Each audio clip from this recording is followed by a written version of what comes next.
देखिए, देश के मुख्य चुनाव आयुक्त को पीसीसी चीफ डोटासरा का पत्र। राजस्थान में राज्यसभा चुनाव की 4 सीटों पे हॉर्स ट्रेडिंग की खुलेआम घोषणा के तहत काले धन के दुरुपयोग को रोकने और एफआईआर दर्ज कर कार्रवाई करने के बारे में लिखा पत्र। भारतीय राष्ट्रीय कांग्रेस और उसके समर्थन वाले विधायकों की संख्या इस प्रकार है। कांग्रेस 108, निर्दलीय 13, बीटीपी 2, सीपीएम 2 और आरएलडी 1। इस प्रकार कुल संख्या 126 विधायक की होती है। भारतीय जनता पार्टी के कुल विधायकों की संख्या 71 है। इसके अलावा हनुमान बेनीवाल के नेतृत्व वाली आरएलपी के 3 विधायक हैं। पहले भाजपा और आरएलपी का गठबंधन था, अब वो गठबंधन टूट चुका है। भारतीय राष्ट्रीय कांग्रेस और कांग्रेस के समर्थन वाले विधायकों की कुल संख्या 126 है। एक विधायक की वोट की वेटेज इस राज्यसभा चुनाव में 100 आंकी गई है, यानी 4001 वेटेज वोट मिलने पर एक राज्यसभा सदस्य निर्वाचित होगा। इसका मतलब हर चुने जाने वाले राज्यसभा सदस्य को आवश्यकता है 40.1, यानी कि 40.1 इंटू 100 इजिकल टू 4001 विधायकों के वोट की आवश्यकता है। इसके मुताबिक 41 विधायक एक राज्यसभा सदस्य को चुन सकते हैं। भारतीय राष्ट्रीय कांग्रेस के 3 सदस्यों को सांसदों को चुनने के लिए 123 वोट चाहिए, जबकि कांग्रेस को 126 विधायकों का समर्थन प्राप्त है। तो आपको ये बड़ी खबर बता रहे हैं। और साथ ही साथ उदयपुर से हमारे साथ तृप्ति गौतम जुड़ गई हैं लाइव। तृप्ति, लगातार क्योंकि अब बहुत ज्यादा समय बचा नहीं है, उदयपुर में विधायक है, बीटीपी के विधायक भी अब उदयपुर पहुंच चुके हैं, समर्थन की बात कर रहे हैं। तो अब ये माना जाए कि कांग्रेस जो बाड़ेबंदी कर रही थी, जो किला मजबूत कर रही थी, वो आखिर में पूरी तरीके से मजबूत होता दिख रहा है।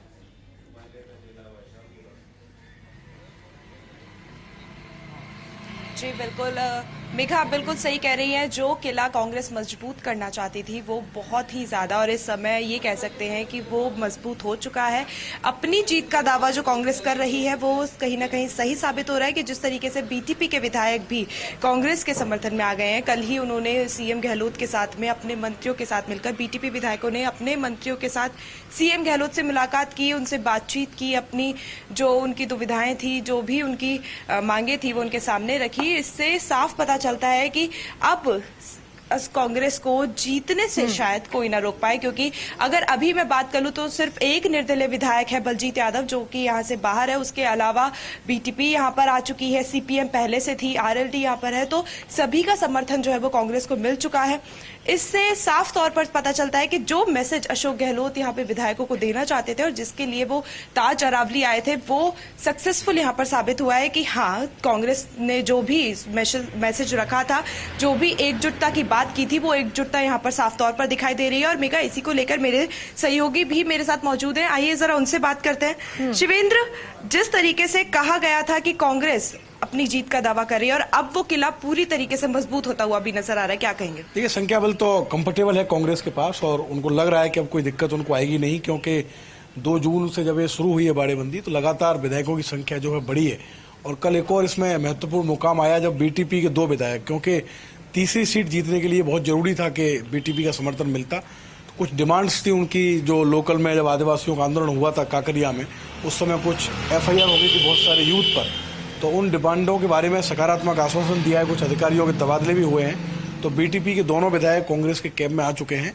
और अगर अब संख्या बल की बात करें तो काफ़ी सारे लोग जो पर्याप्त हैं तीनों सीट जीतने के लिए, वो अंदर मौजूद हैं। कल प्रमोद तिवारी से बातचीत हुई मेरी, जो राज्यसभा के उम्मीदवार हैं, तो उन्होंने कहा भी कि जो तय वोट हैं 126 जिनका हम दावा कर रहे हैं, क्लेम कर रहे हैं, उससे ज़्यादा वोट कांग्रेस को मिलेंगे।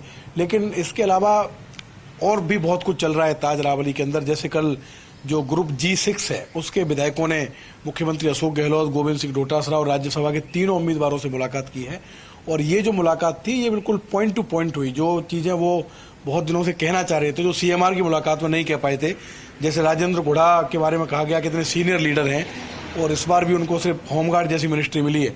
तो कल हमने खबर भी चलाई थी कि आश्वासन मिला है राजेंद्र गुढ़ा को कि जल्दी उनका जो कद है वो बढ़ सकता है। और इसीलिए ये भी संभावना जताई जा रही है कि आने वाले दिनों में राजस्थान में मंत्रिमंडल का विस्तार हो सकता है, फेरबदल हो सकता है। संदीप यादव और वाजिब अली जो बसपा से शामिल हुए थे, उन्होंने भी अपनी बात रखी है कि बहुत सारे लोगों को राजनीतिक नियुक्ति मिल गई लेकिन हमारा नंबर नहीं आया, जबकि हमने बिल्कुल बसपा को छोड़कर कांग्रेस पार्टी का साथ दिया था, तो मुख्यमंत्री ने उनको भी आश्वासन दिया है कि जल्दी उन दोनों को भी सरकार। शिवेंद्र से ये भी पूछिए, क्योंकि व्हिप जारी होने की बात कही जा रही है कि राज्यसभा जब चुनाव होगा तो जब उस वक्त व्हिप जारी किया जाएगा और जो कांग्रेस के विधायक हैं उन्हें दिखाकर वोट देना होगा, लेकिन वहीं जो कानून है उसके तहत ये कहा जा रहा है कि राज्यसभा में व्हिप अगर लागू हो भी जाता है तो दल बदल कानून उस पर नहीं लगता है। ऐसे में किस तरह, क्या ऐसा हो सकता है कल जिस तरह से सुभाष चंद्रा का बयान आया उसके बाद क्या थोड़ी सी टेंशन कांग्रेस को हो सकती है?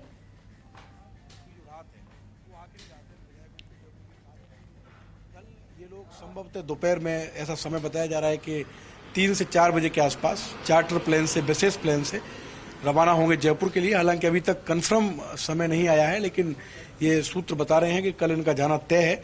दोपहर में स्पेशल प्लेन से ये लोग जयपुर पहुंचेंगे और वहां दिल्ली रोड पर किसी एक और होटल में इनको रखा जाएगा कल के लिए, कल रात के लिए, क्योंकि परसों वोटिंग होनी है और वहां से बसों के जरिए ये लोग जाकर विधानसभा में वोट करेंगे। लेकिन सुभाष चंद्रा ने भी कल प्रेस कॉन्फ्रेंस की है, उन्होंने भी दावा किया है कि काफ़ी लोग मुझे क्रॉस वोट करेंगे। तो जब तक वोटिंग नहीं हो जाए और नतीजे नहीं आ जाए तब तक ये कहना कि कौन जीतेगा कौन हारेगा ये मुश्किल है। लेकिन जिस मकसद के साथ, जिस उद्देश्य के साथ कांग्रेस ने बाड़ेबंदी की थी, एक बार फिर मुख्यमंत्री अशोक गहलोत ने बता दिया अपोजिशन को, बीजेपी को, कि उनके पास संख्या बल है। जिस संख्या बल ने, चाहे उनमें निर्दलीय शामिल हैं, समर्थित विधायक शामिल हैं, जिस संख्या बल ने उनकी सरकार गिरने से बचाई थी वो संख्या बल आज भी उनके साथ है और वो दावा भी कर रहे हैं कि वो आराम से बहुत कंफर्टेबली जो 3 सीट है राज्यसभा की वो जीत जाएंगे। कांग्रेस के द्वारा व्हिप जारी करने को लेकर शिवेंद्र आप क्या कहेंगे कि सुभाष चंद्रा ने भी कल एक अलग ही दावा करके दिखाया है पीसी में अपनी, तो व्हिप अगर कांग्रेस जारी कर देती है तो उसको लेकर आगे क्या चीजें? देखिए, व्हिप एक सामान्य प्रक्रिया है। जब भी राज्यसभा चुनावों में वोटिंग होती है तो जो भी पार्टी है वो अपना व्हिप जारी करती है। हालांकि इसको लेकर कई कंफ्यूजन चलते रहे हैं, क्योंकि इस तरीके की स्थिति बहुत कम आई है कि अगर आप व्हिप के अगेंस्ट वोट करेंगे तो आपकी मेंबरशिप जाएगी कि नहीं जाएगी। लेकिन आमतौर पर ऐसा होता है कि जब पार्टी की व्हिप जारी होती है तो जो विधायक होते हैं, चाहे कांग्रेस की व्हिप हो तो कांग्रेस के विधायक और बीजेपी की व्हिप हो तो बीजेपी के विधायक, उनको जो अपना कैंडिडेट होता है पार्टी का उसको ही वोट करना पड़ता है। लेकिन राज्यसभा चुनावों में अगर मान लीजिए किसी को दूसरे व्यक्ति को फायदा पहुंचाना है तो क्रॉस वोटिंग से बड़ा उसके पास हथियार है कि वो अपने वोट को कैंसिल करा ले। क्योंकि राज्यसभा का जो चुनाव है वो बहुत तकनीकी चुनाव है। इसमें आपने अगर क्रम संख्या गलत लिख दी तब आपका वोट रिजेक्ट हो सकता है। आपने अगर तय स्याही के अलावा दूसरी स्याही का इस्तेमाल कर लिया तो आपका वोट कैंसिल हो सकता है। मान लीजिए निर्दलीय विधायक है, निर्दलीय विधायक ने वोट दिया किसी को और गलती से उसने एजेंट को वोट दिखा दिया तो उसका वोट कैंसिल हो सकता है। तो बहुत सारी तकनीकी चीजें हैं, लेकिन व्हिप का भी अपना एक महत्वपूर्ण रोल है। और व्हिप जारी होने का मतलब यही है कि विधायकों पर पाबंदी है कि वो पार्टी का जो कैंडिडेट, अधिकृत कैंडिडेट है, उसी को वोट करें और जो एजेंट है उसको दिखाकर वोट करें। लेकिन अगर मान लीजिए वो व्हिप के अगेंस्ट जाकर क्रॉस वोटिंग कर देते हैं तब भी इस तरीके का प्रावधान नहीं है कि उनकी मेंबरशिप चली जाए। हाँ, उन पर अनुशासनात्मक कार्रवाई हो जाती है, क्योंकि वहां पता चल जाता है, अगर आप दिखा के वोट देंगे तो पता चल जाएगा कि अमुक विधायक ने क्रॉस वोटिंग करके दूसरी पार्टी के एमएलए को वोट दे दिया, दूसरी पार्टी के राज्यसभा उम्मीदवार को वोट दे दिया, तो आने वाले चुनावों में या तो उसका टिकट काटा जा सकता है या उस पर और भी कोई कार्रवाई हो सकती है। तो ये बहुत सारी तकनीकी चीजें हैं। और आज का जो दिन है ताज अरावली में, जैसी जानकारी हमको मिली है कि आज जो फर्स्ट टाइमर एमएलए हैं, हालांकि सभी एमएलए इस विधानसभा के राज्यसभा चुनाव के लिए वोट कर चुके हैं, पहले भी राज्यसभा के सदस्य यहाँ से चुन कर गए हैं, केसी वेणुगोपाल गए हैं, नीरज डांगी गए हैं, लेकिन फिर भी क्योंकि बहुत टेक्निकली है तो आज भी एक ट्रेनिंग शिविर रखा गया है अंदर, जैसी मुझे जानकारी मिली है। और उसमें विधायकों को बताया जाएगा कि किस तरीके से उनको वोट करना है, किन सावधानियों का ध्यान रखना है और कौन सी चीज है जिनसे उनका वोट खारिज हो सकता है, वो उनको बिल्कुल नहीं करनी है। तो देखिए मेघा, जैसा कि हम आपको कल भी बता चुके थे कि आज जो है वो ट्रेनिंग उनको दी जाएगी, जिस गलतियों को उनको नहीं करना है, जो चीजें उन्हें नहीं करनी है, वोटिंग में किस चीज का ध्यान रखना है और किस चीज से उनकी जो वोटिंग है वो खतरे में आ सकती है, उनका वोट जो खतरे में आ सकता है, वो सारी उन्हें चीजें बताई जाएंगी। तो ये कुछ अपडेट्स हैं आज ताज अरावली की। जी मेघा। तृप्ति, मंत्रिमंडल विस्तार की बात शिवेंद्र कर रहे थे, क्या इसको लेकर किसी तरह का मुख्यमंत्री अशोक गहलोत ने हिंट दिया है, कुछ इस तरह की बात हुई?